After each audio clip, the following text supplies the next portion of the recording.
Tolong! Hei! Jangan lari kau! Para preman yang pernah dibayar Tristan untuk mengganggu keluarga Haruna itu berteriak. Mereka mengejar seorang wanita yang terus berlari ketakutan sambil berteriak meminta tolong. Tolong! Gadis itu kembali berteriak.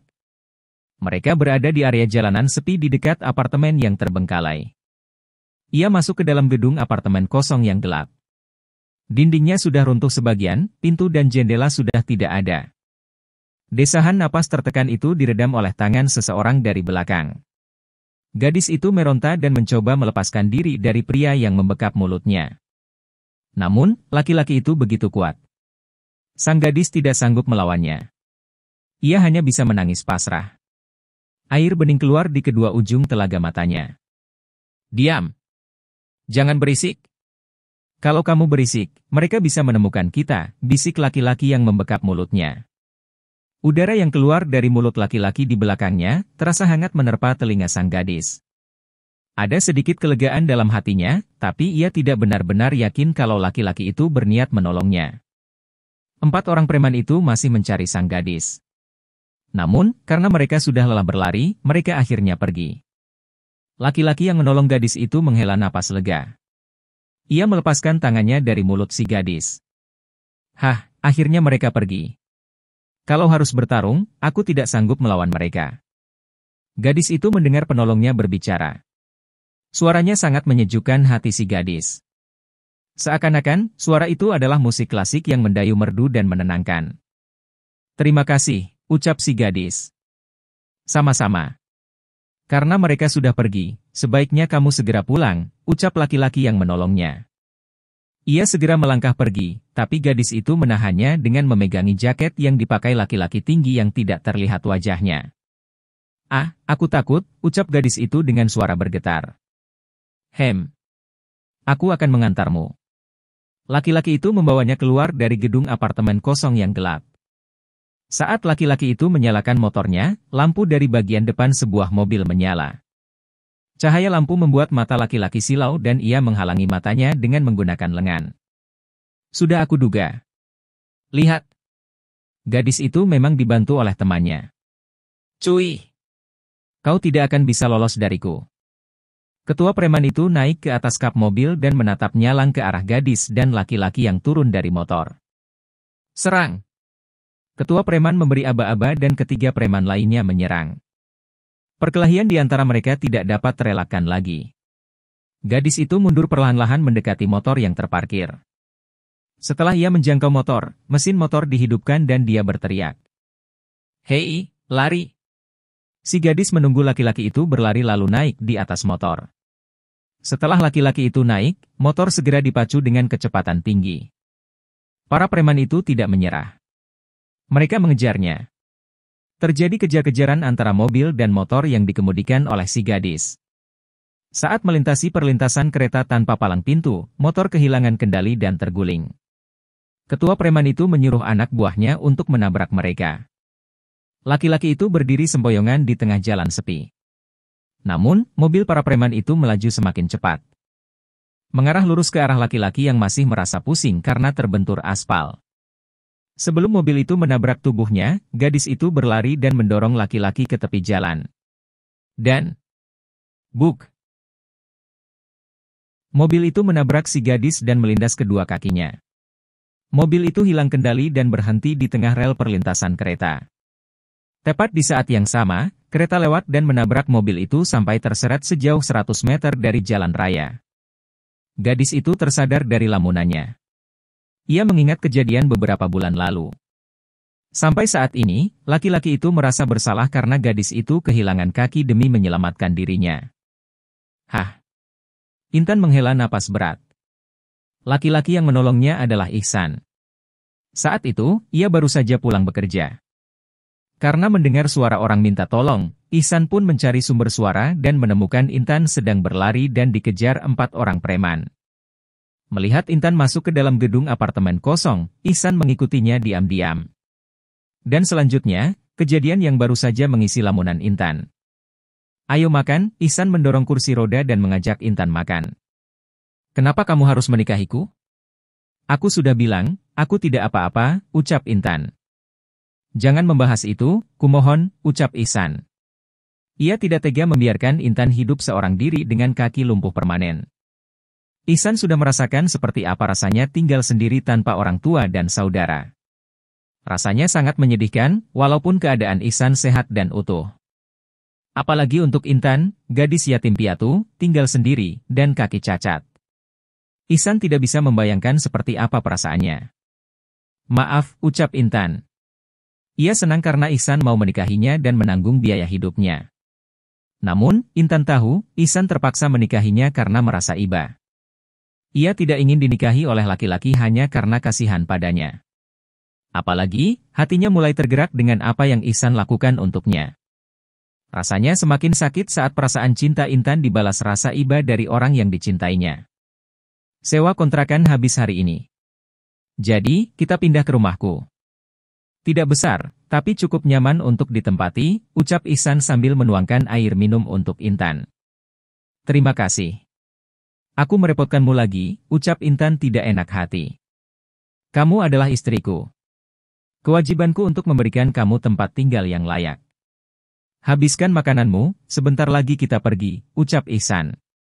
Ia sudah merapikan semua barang-barang milik Intan. Hanya tinggal menunggu mobil truk yang akan membantu mereka membawa barang-barang itu ke rumah Ihsan. Setelah sarapan, Intan digendong oleh Ihsan menuju mobil truk. Mereka duduk bertiga bersama sopir truk. Kursi roda dan barang-barang Intan sudah dinaikkan ke atas truk oleh dua orang kernet dan dibantu oleh Ihsan. Intan menatap rumah itu sampai mobil berjalan dan rumah kontrakannya tidak lagi terlihat. Intan sudah mengontrak 10 tahun lebih. Rasanya banyak kenangan yang tertinggal di sana. Namun, ia tidak bisa lagi bekerja, tidak bisa lagi membayar kontrakan karena ia hanya bisa duduk di kursi roda. Ihsan melihat kesedihan di matanya. Namun, Ihsan tidak bisa melanjutkan untuk membayar kontrakan Intan. Ia memiliki rumah untuk mereka tinggal, jadi tidak perlu lagi membayar kontrakan. Juga, gaji Ihsan sebagai satpam mal tidaklah terlalu besar. Jika harus membayar biaya listrik untuk 2 rumah, gaji Ihsan tidak akan cukup untuk 1 bulan ke depan. 20 menit kemudian, mobil berhenti di depan gerbang rumah Ihsan. Kita sudah sampai. Kamu tunggu sebentar, aku akan membuka kunci gerbang dan rumah, ucap Ihsan. Ia turun dan membuka pintu gerbang lalu membuka pintu rumah lebar-lebar. Ihsan menggendong Intan ke dalam dan mendudukkannya di sofa ruang tamu. Barang-barang diturunkan dari mobil oleh kernet dan dibawa ke dalam rumah. Setelah semua barang diturunkan, Ihsan melunasi uang sewa truk. Intan ingin merapikan barang-barangnya, tapi Ihsan melarangnya. Ia menyuruh Intan duduk manis sementara dia merapikan baju dan barang-barang Intan di kamarnya. Istrinya merasa heran, mengapa Ihsan menaruh barang-barang itu di kamarnya. Vivi keluar dari rumah untuk menyiram tanaman. Alisnya bertaut saat melihat mobil truk melaju pergi. Karena penasaran, Vivi pergi ke rumah Ihsan. Pintu terbuka lebar, sehingga Vivi langsung masuk dan melihat Intan di ruang tamu. Selamat pagi. Vivi menyapa Intan dengan canggung. Maaf, Kak Ihsan ada kan? Tanya Vivi dengan senyum terpaksa. Gadis ini, siapa ya? Sepertinya sangat akrab dengan Ihsan. Apa mungkin, pacarnya? Intan bertanya-tanya. Maaf, Mbak siapa? Tanya Vivi. Saya, saudaranya Kak Ihsan. Sebentar, saya panggilkan, ucap Intan. Ia menarik kursi rodanya lalu duduk dan menjalankannya dengan menggunakan tangan. Intan dan Ihsan menikah karena keadaan terpaksa. Ia tidak mau mengaku sebagai istri Ihsan karena menduga Vivi adalah pacarnya. Intan masuk ke kamar. Aku belum pernah mendengar Kak Ihsan memiliki saudara yang cacat, gumam Vivi.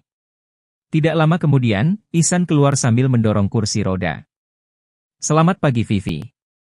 Ada apa mencariku? Selamat pagi Kak. Cuma penasaran saja karena tadi melihat mobil truk, jawab Vivi sambil tersenyum. Vivi menunjuk Intan dengan ragu. Oh, aku lupa memperkenalkan, dia. Intan. Kami sudah berkenalan tadi, sela Intan. Begitu ya. Jadi, Vivi sudah berkenalan dengan istri kakak, ucap Ihsan. Intan menunduk. Sudah berbohong kalau ia saudaranya Ihsan, tapi ujung-ujungnya tetap ketahuan kalau dia istrinya Ihsan. Intan pun hanya bisa tersenyum canggung ke arah Vivi. Oh, istrinya sangat cantik, puji Vivi. Ihsan tersenyum. Vivi berpamitan kepada mereka berdua. Ia heran, mengapa istrinya Ihsan tidak mau mengakui pernikahan mereka. Aneh. Namun, Vivi tidak peduli. Hal tentang rumah tangga tidak bisa dicampuri orang lain. Jadi, Vivi memilih tidak peduli. Makan yuk, ajak Tristan. Tidak mau. Kamu saja sayang. Aku tidak enak badan, tolak Haruna. Mau aku antar ke dokter? Tanya Tristan khawatir. Ke klinik dokter Kurniawan saja. Kurniawan? Yang di seberang jalan?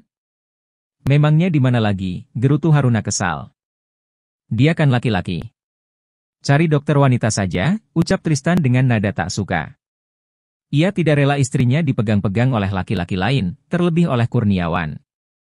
Namun, pandangan tajam Haruna membuat nyalinya menciut. Terpaksa, Tristan mengantar Haruna ke klinik seberang jalan. Mereka duduk berdua di depan meja dokter. Haruna mulai menceritakan keluhannya kepada Kurniawan.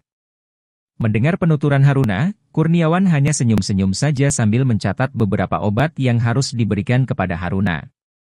Dokter Awan, sejak tadi Anda senyum-senyum saja. Apa penyakit saya, Dok? Tanya Haruna cemas. Ia kurang istirahat 2 hari terakhir ini. Sebaiknya, cek kehamilan saja ke dokter kandungan. Aku bisa memeriksa, tapi rasanya aku akan mati jika menyentuhmu, kelakar Dokter Kurniawan. Ia melirik ke belakang Haruna. Tristan tersenyum cerah mendengar Kurniawan mengatakan hal tersebut. Haruna melirik Tristan dengan tajam. Di sini saja dokter. Tidak apa-apa, kelit Tristan. Haruna menjalani tes urin. Hasilnya sesuai dugaan Kurniawan, Haruna sedang hamil. Kehamilannya diperkirakan sekitar 3 minggu. Selamat Haruna. Kurniawan memberikan ucapan selamat kepada Haruna atas kehamilannya. Terima kasih, Dok. Tristan dan Haruna kembali ke kantor setelah menebus obat. Karena merasa sangat pusing, Haruna meminta izin untuk pulang kepada Tristan. Tanpa banyak protes, Tristan mengantarkan sampai di depan rumah. Esok hari. Selamat pagi Haruna. Selamat pagi semuanya, jawab Haruna. Pagi ini mereka sarapan bersama. Tiba-tiba Yuka ingin sarapan di samping Haruna. Kakak ipar kenapa melamun? Tristan bertanya pada Yuka karena dia melamun di samping Haruna. Tidak ada apa-apa, sahut Yuka. Kedua wanita itu asyik menyantap sarapannya. Tristan dan Christian saling pandang lalu tersenyum. Mereka melihat wanita yang bahagia melihat mereka tersenyum bahagia. Kedua wanita itu berhenti mengobrol dan menatap pasangan mereka masing-masing. Suami mereka tersenyum canggung. Pandangan wanita yang sedang marah itu ternyata lebih menyeramkan dibandingkan ditagih ganti rugi klien. Makanlah yang banyak, ucap Christian. Hah? Oh, terima kasih, sahut Yuka. Mereka semua tertawa bahagia saat Haruna memberitahu sedang hamil anak kedua. Suasana hangat dalam keluarga Isham begitu terasa. Haruna merasakan kebahagiaan karena kehadiran seorang putra yang tampan dan calon anak keduanya nanti. Setelah sarapan, mereka berjalan-jalan pagi di taman belakang. Menikmati cahaya mentari pagi.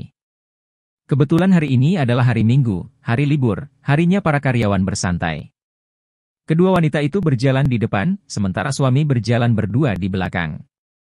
Mereka ingin melindungi para wanitanya. Mereka khawatir kalau terjadi apa-apa pada kedua wanita itu. Siang hari, mereka ingin menonton film. Tristan pergi mencari makanan ringan untuk menemani mereka menonton film. Hari ini mereka menghabiskan waktu dengan bersantai. Meskipun, sebenarnya Tristan ada janji dengan klien, tetapi ia mengundurnya menjadi hari Senin. Hari Minggu adalah hari khusus untuk menemani sang istri seharian. Mereka menonton film Korea bersama. Setelah mereka berempat duduk di depan televisi, Haruna memutar film Korea romantis dengan pemeran utama aktor tampan Ji Chang-wook. Kedua wanita itu ternyata menyukai aktor yang sama.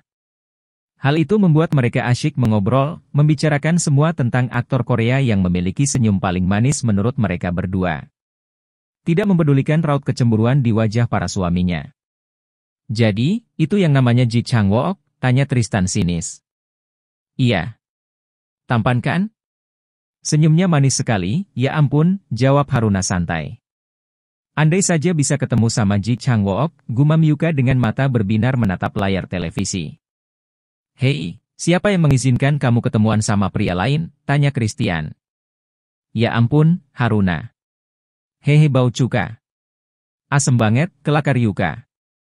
Iya. Mereka tidak cemburu sama gambar kan, sindir Haruna. Kedua pria itu benar-benar cemburu melihat istri-istri mereka mengagumi pria lain, walaupun hanya lewat televisi. Karena kesal, mereka berdua pergi. Kau tidak marah pada istrimu? Tanya Christian. Tentu saja tidak. Aku hanya ingin membiarkan mereka menonton dengan serius. Kalau aku di sana, mungkin mereka akan merasa tidak enak atau tidak nyaman, jawab Tristan. Kalau kakak marah sama Kak Yuka? Tidak. Mana berani aku marah padanya. Dia baru menerima kehadiranku.